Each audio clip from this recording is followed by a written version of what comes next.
Hey guys, today I'm leaving home, headed up to Middlebury, Indiana. Gonna pick up a fifth wheel unit going to Katy, Texas. When I first got into RV transporting, I looked up every video there was to be seen on it, and it was a lot of good information. I'm really thankful to the guys who started making these videos, because I don't know about y'all, but I YouTube everything to death. I mean, if it's something I'm thinking about doing, I look at every bit of information. I try to find every bit of information I can, and YouTube's the handiest. So that's why I wound up making this video. But a little bit of background on me. I've been driving since '99. I have pulled doubles, triples, tankers, oversized, flatbed. Was the majority of it's been flatbedding in general.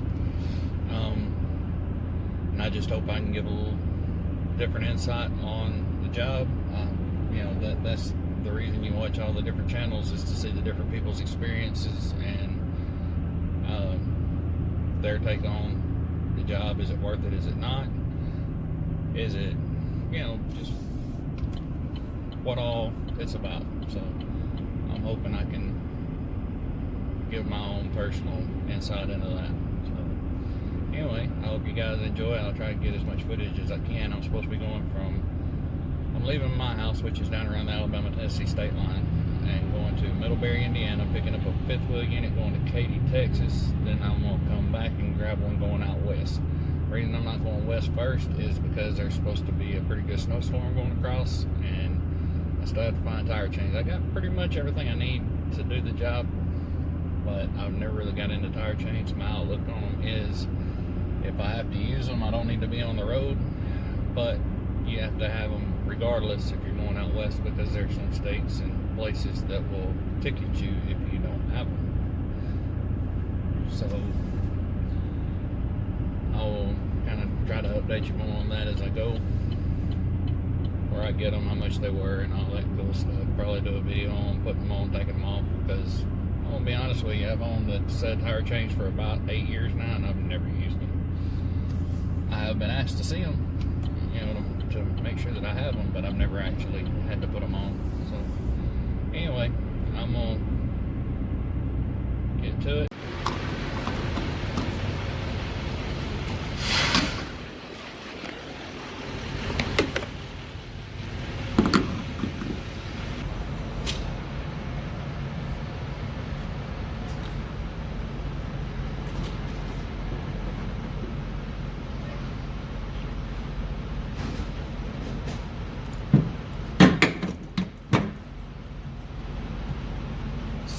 Gallons in that one.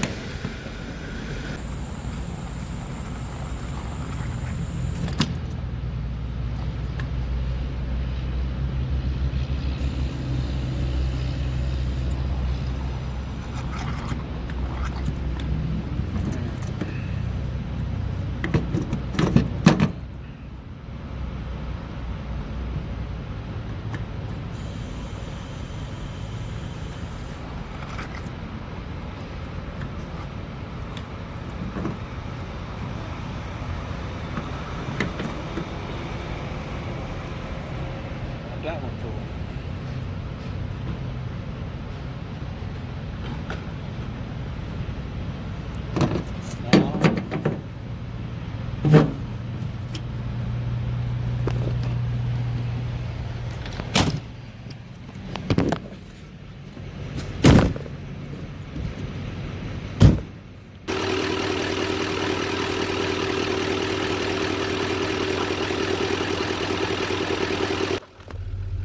I always wondered why GM put the DEF under the hood on the 18s, but I did have a friend that had got his DEF and diesel mixed up and put the DEF in the diesel tank and had a lot of issues on account of that. So maybe that's why they did it.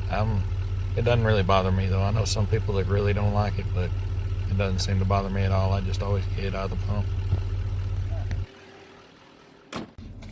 We ain't got my fuel ticket, and got pulled around here to the restaurant, and yeah,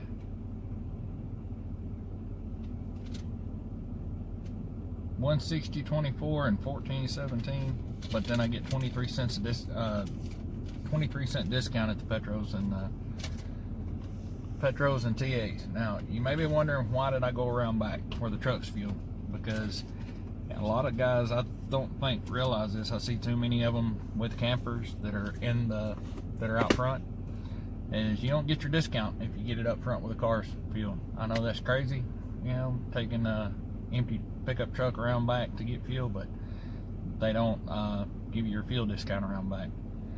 So that's why I did that, and now we're full of DEF and we're full of fuel, and that should be enough fuel for me to get all the way up to pick up in Middlebury and on back across to I don't know which way I'm going down. Probably across the Sykeston.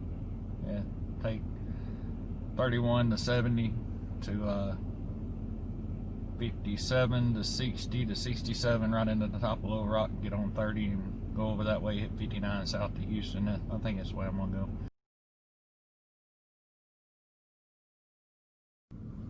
Morning, YouTube. Just got up, got my day started, about to get headed toward Texas, going to Katy, Texas. I left my house yesterday, it was 67, 68 degrees. The time I got up here last night, it was 22, 23 degrees. Yeah, so I got my ears covered up. Yeah, I got out and checked the lug nuts and walked around and made sure everything was good on the trailer. I did go in and hook up last night. I was going to try to get, you know, even though it was dark, I was going to try to get some video, but it was cold. I wasn't ready for that. I jumped out, got it hooked up as quick as I could, and I guess I'm probably about 20 miles down the road here to Love's in Goshen, Indiana. I figured I'd get out and show y'all the unit and get on the road. See how far we make it today. Alright. There it is. 37-foot Alpine.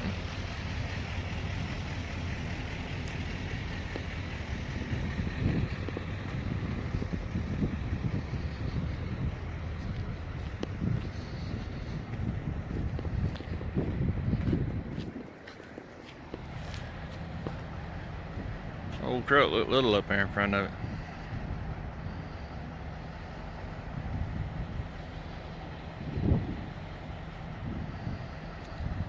Yep.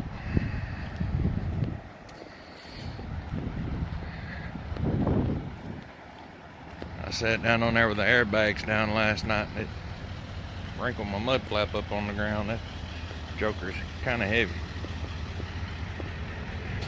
And well, I put the fuel in yesterday. I haven't got it set up on an electric valve yet, so now we got to turn that valve right there. I've got to get it set up on something electric where I can work it from inside the cab. I just haven't done it yet, but it's a gravity feed system, and that's about all there is to it. Since I'm on a half a tank, I'm not going to open the valve all the way up, because it'll fill up faster than I want it to. But if I leave it about right there, I think that'll be just fine. And then what'll happen is the fuel gauge is on a half tank. It will probably come back up to about 3/4 tank, and then they'll sit there most of the day and then start falling off. And when it starts falling off, I'll come back here and open the valve the rest of the way up, and you can ride all day and all night until it's both tanks are completely empty like that.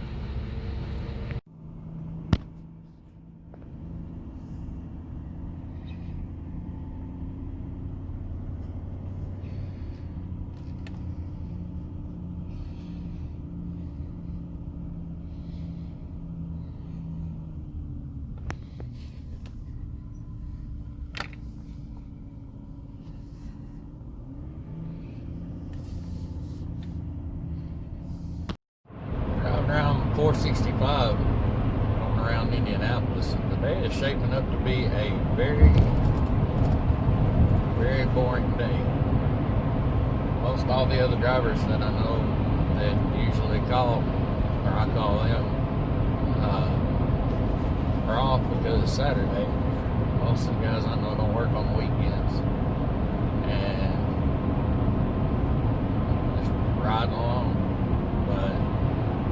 wondering, it started raining on me back a little ways back, and I thought that was going to be potentially a make for a messy day. But so far so good. Just,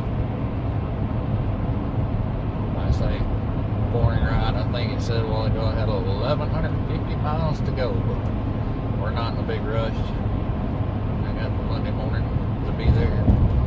Figure we'll get there tomorrow night sometime, and I've been there quite a few times before, and they don't mind if you sleep right there on their parking lot, so you'll be first one there to unload next morning. So anyway, just kind of thought I would check in.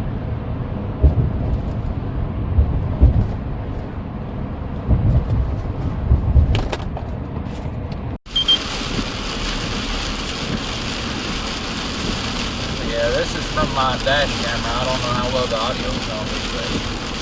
Just came through Mount Vernon, Illinois, and I was hoping today was going to get nicer and nicer as I went, but yeah, it's not been good. The bottom will fell out. Raining like crazy. But yeah, it's almost dark, so I don't know how much more video I'll do today. Kind of wanted to show how the day was going.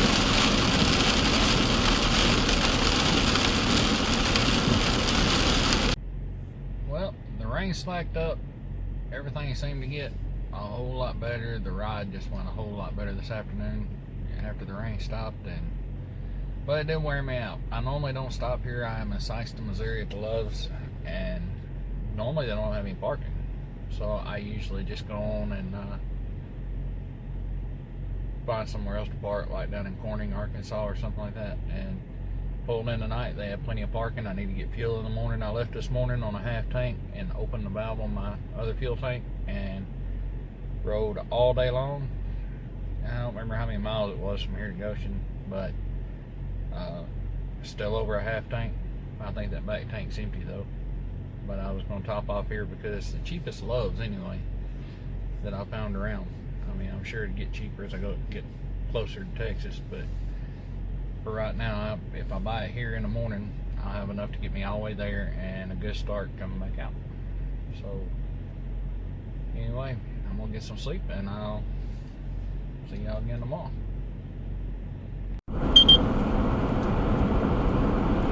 Good morning, YouTube. I'm on my dash camera again today without the rain. I'm hoping the audio will be a little bit better. I just got this dash camera, and so far I really like it. I like that I can download the video straight to my phone and do whatever I want with it right there.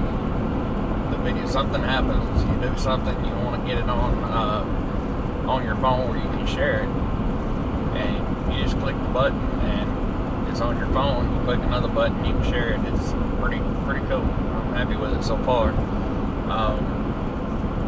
Not really sure how the audio is going to do all the time. This is the first time I've used it. This is the first week I've used it at all, and this is the second time I've tried doing audio. So maybe it'll be okay. I'll check it out. But we are in Poplar Bluff, Arkansas. We're on 60 getting on to US 60, getting on US 67, which takes you down to Little Rock. I got up this morning in Sikeston and topped off with fuel. I think it was $190 to fill up what we burned out yesterday, and just kind of getting the morning started. I know there's a lot of people that ask me why I go this way, but I like it. It's mostly farmland. It's not a lot of traffic. You hit your spots. There's a couple of towns you go through and stuff like that, but for the most part, it's just like what you see right now. It's smooth sailing. But I've had two other guys that when they asked me how I was going to Houston or going to Dallas or whatnot from Indiana, and I tell them I'm going this way, and they say, why?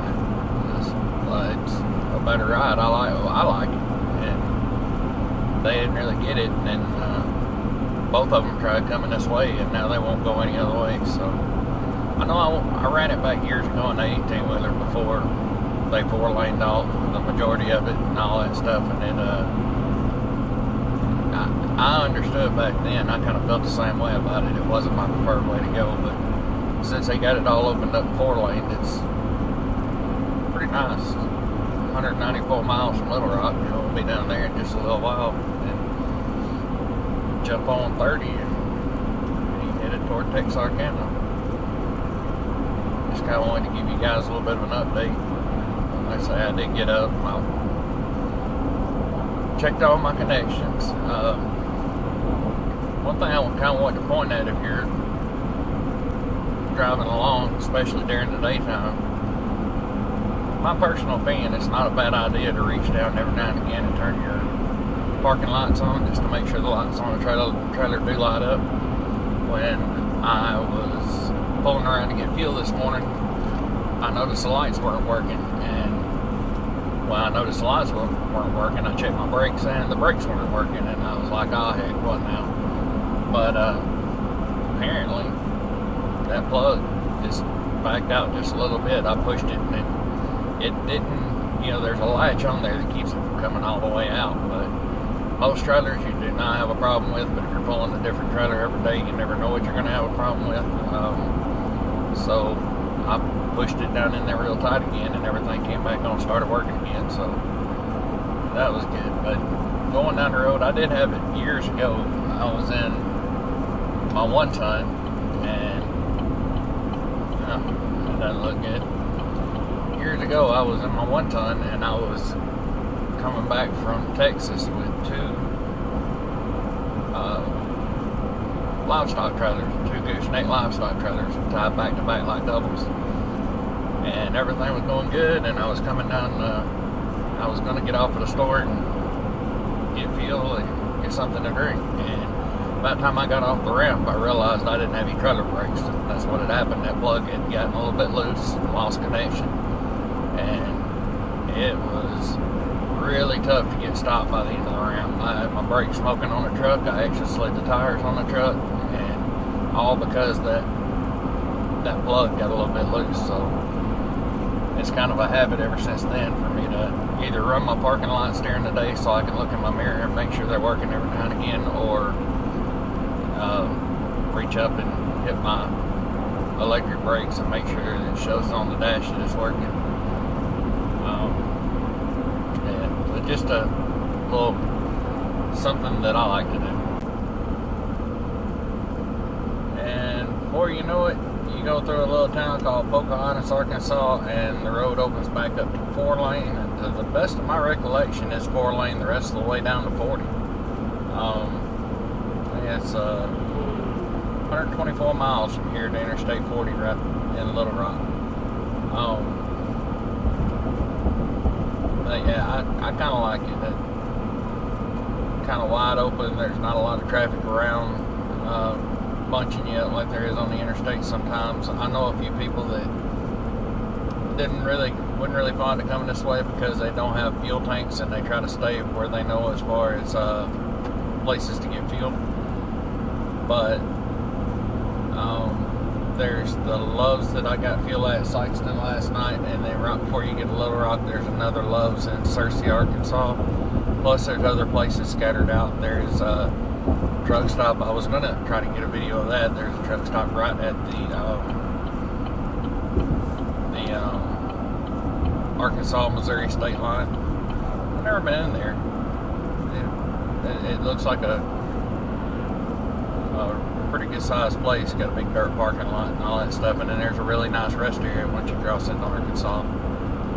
But yeah, I tell you, if you guys like this little vlog that I did here, let me know if you want me to make more of them. I'm not sure if I will or not. I just kind of giving this a trial run. I thought it would be interesting, and like I say, when I was looking at getting into RV transporting, I looked at every bit of information I could. I was watching all kind of videos. There's a lot of guys quite a few guys that got a few good videos on this industry and trucking in general. And also, I thought I might try to start doing this for family and friends that I don't get to see a whole lot, that be a little better way for them to keep up with me. But yeah, that's another thing, is the speed limit recently in Arkansas went up to 75. So that kind of speeds the trip up a little bit if you're not pulling a trailer. Now if you're a commercial vehicle, or if you're considered a truck, the speed limit's still 70, as you see on the sign right there. But yeah, that makes the trip go by just a little bit quicker. So anyhow, I just kind of wanted to show a little bit more US 67, because that seems to be kind of a talking point when I'm talking to other guys about the ways that they run and the routes that they take and such.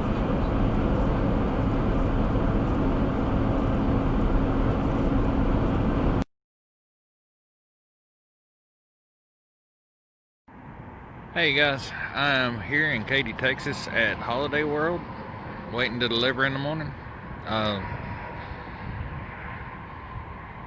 Things I wanted to kind of go over, show you on this one. I've already pulled my tag and my signs off, and it's kind of loud right here by the interstate. But one thing that nobody ever really showed me this, I just kind of had to figure it out. If you turn this on, this is how you raise and lower your landing gear.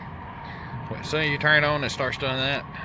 If you hit front, it will let the front jacks down. Now, to bring them back up, I've seen people, and I've did it myself, you know, push this. Anyway, what you do is hit the retract button and then hit front again, and it will pick them back up. So nobody really ever showed me that. And sometimes that same controller I've seen on, it looks a lot alike on different units, and sometimes it'll be in this door, sometimes it'll be in another door, you know, kind of hard to find, but when you find it, it looks like that. And I was going to show you that. And the only thing that I really know of that I have left in the morning is to take the battery loose and take it out, put it back in the truck, because we have to supply the battery, and they need it in here so they can run the slot outs in and out and make sure all the jacks work, make sure everything works, and then they'll come out and tell you you're okay to take the battery off. When you're hooking the battery up, most of the time, the ones I've seen, it's different with every different make and model, but this one only had 2 wires. It had a hot in the ground, but I've seen them with like 3 reds and just different stuff. But most of the time they're labeled like solar and whatever it may be, you know. And then you'll have 2, what I've come to find is I have 2 that are not labeled, and those are usually just your straight up hot and ground. So that's kind of aggravating to figure out. And a lot of times there's a master kill switch. I'm not sure what that is, because I didn't turn anything. I just put the battery in. A lot of times you put the battery in, lights come on outside. You have to go inside and figure out how to turn those off. And I do know that the landing gear, or the deck light, came on whenever I put to this thing, and I had to figure out how to turn it off. But yeah, they're all just enough different to throw you off and make for an aggravating experience. But I guess I pulled enough of them now that I'm starting to figure it out. But anyways, I guess I'm going to call it a night. Try to take a nap before we get started in the morning, and yeah, I'll see y'all in the morning. Hey guys, it is Monday the 16th, delivered this morning in Katy, Texas, and I'll show you some pictures here in a little bit. I'm gonna stop and kind of go over some other stuff here after a while. They did find something that they didn't like about the unit, and I'll show you that a little further on. Another thing I did want to talk about though is I got a subscription to Mr. Car Wash. I don't know if you guys have ever seen or heard of Mr. Car Wash. Don't get me wrong, like if you go through a truck wash, a Blue Beacon or something like that, it's like $29 to run it through, and they do a really good job. If you do go through, and unless you want it, make sure and tell them no acid. Right after I bought this truck, they sprayed the paint, everything down with aluminum brightener acid. That really burned me up, to say the least. I kind of lost my temper with them a little bit, but nothing ever came of it except for my wheels started turning white, and the clear coat started peeling on my bumper. But You know, I call them. I think I'm so numb to this industry. When something happens, you just I don't let everything go, but some of the stuff you just gotta let go. You know, but they knew I wasn't happy about it. I guarantee you that. But the Mr. Car Wash is one of the car washes, not touchless or anything like that. It doesn't do a perfect job. It's $29 a month, and you can run through as many times as you want. I just went through once. Fixing to go through again. I've been through them in California. I've been through them in Texas, Des Moines, Iowa, Alabama, Michigan. They're scattered out all over the place. And I think it's a good thing if you have a 3/4 ton truck. It doesn't work on a 1 ton truck. That won't fit. So, but yeah, you go out, you deliver, you got the bugs caked on. You can go through, I think, as many times as you want to. I know you can go through at least twice. And that's what I'm fixing to do now, go through the second time. And but for $29 a month, I feel like it's money well spent, and you write it off. So, alright, well, I'm going to get that done, and like I say, after a while, I'll stop and finish the video up. Alright. Okay, so I delivered in Katy, Texas this morning, and I went by and got the truck washed, and then I made it up to Nacogdoches, Texas. I went in and got breakfast at 1 o'clock in the evening. Well, actually, it was probably about 12:30 when I got here. Anyway, went in, topped off again with fuel, and I'll go over that and some of the expense stuff and what the unit paid here in a few minutes. But when I got there, they checked it in. They did everything on the inside, and that was fine. And they came out, and the guy asked me, told me it had some scratches on it, and I looked, and I didn't see them at first. Now he brought the lady from the body shop out. She looks at it, and she said, "What did you hit?" I said, I don't think I hit anything. And she pointed to the top corner on the driver's side, and there was some scratches there that I didn't. I mean, you really had to be looking to see them, but that's what they do, you know. So they're going to find anything. That's their job, to find any real imperfection with the unit when it gets there. So they looked it over, and she said, well, even more so, she said, "How did you get up there to put the silicone on it?" I said,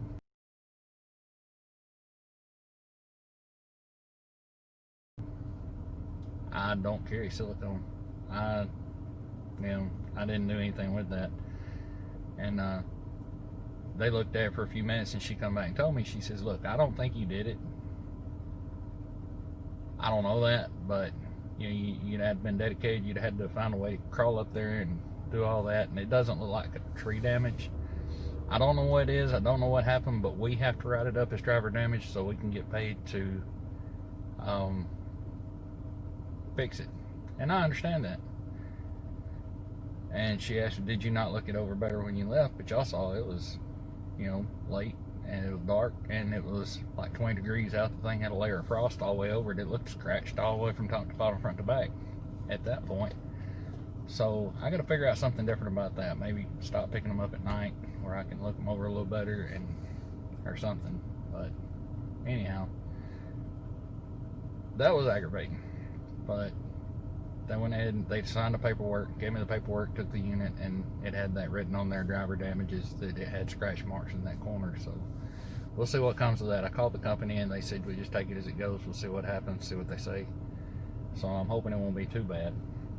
Even though, and you kind of got to take, you know, kind of roll with it sometimes. I mean, even though I don't feel like I did that, because you think about it, I would have had to get into something with the driver's side of the truck. It's different on the passenger side. It's easier to get into something because that's the side that the trees would be on. That's the side that the mailboxes are on. That's the side that all that stuff's on.